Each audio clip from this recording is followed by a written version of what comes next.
It is time now for our last call. The Olympic Games in Paris are officially underway with the opening ceremonies featuring the much anticipated return to the stage from Celine Dion. That's after her diagnosis with stiff person syndrome.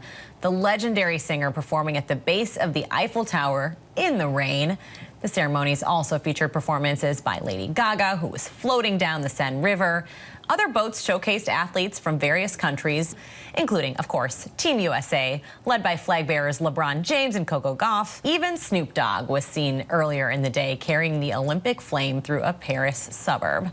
Let's bring back our panel, Mike, Kaivan, and Barbara. All right, Mike, what do you make of this much anticipated return to the stage for Celine Dion here? I mean, it's absolutely incredible. You want to talk about an Olympic athlete, having that type of vocal ability that she does. Her vocal gift is an athletic skill set, in particular with the type of rare disease that she has, which is stiff person disease. The challenge with that is that people who normally have that disease, it can create muscle spasms when they're overstimulated by sight, by sound, by touch. And what was so nerve-wracking is that that's all that Olympic ceremony is sound, it's excitement, it's lights. And so the idea that we were kind of holding our breath to see would she be able to get through that performance with that type of condition she has because of the conditions on the ground with all the noise, the sound, the touch, the sensitivity, and also for her the excitement for her to be able to do that. And so for her to still be able to grace us with the privilege of hearing that beautiful angelic voice is such a treat for this Olympics, and will go down as part of Olympic history that we're able to hear that performance one more time. And what an epic way to make a return, right? Kaivan, what do you think? Are you a Celine Dion fan? Lady Gaga, what do you think? You know, I am. I just saw a spoof, I guess, of the Titanic featuring her called Titanic. I don't know if people have heard of this. It's amazing. You should check it out.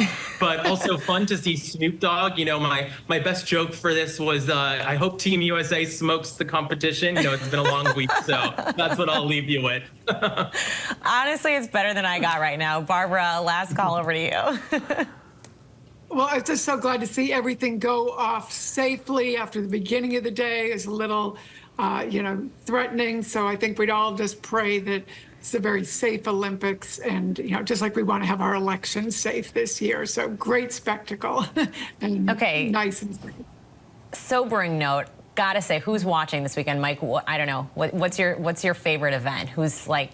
What are you going to stay home to watch? I mean, Simone Biles, gymnastics, that's number one. Sha'Carri Richardson with track and field. I can't wait to get into the swimming pool. Not myself, but I can't wait to watch these swimmers in the swimming pool. I love the Olympics. It's such one of my favorite pastimes to watch. And of course, Coco Gauff in France after she won the French Open. I mean, tennis is going to be at its finest right now. And then the two guys from Spain. I mean, come on. Tennis is so great.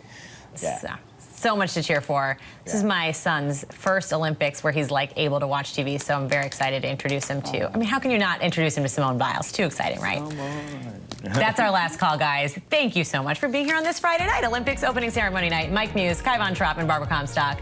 Thank you for streaming with us. I'm Elizabeth Schulze. You can always follow ABC News Live on Instagram, on TikTok, on Facebook, and more. Coming up at 7 p.m. Eastern, be sure to catch ABC News Live Prime with Linsey Davis for the day's biggest stories and the impact that they have on you. The news never stops, and neither do we. Keep it right here on ABC News Live.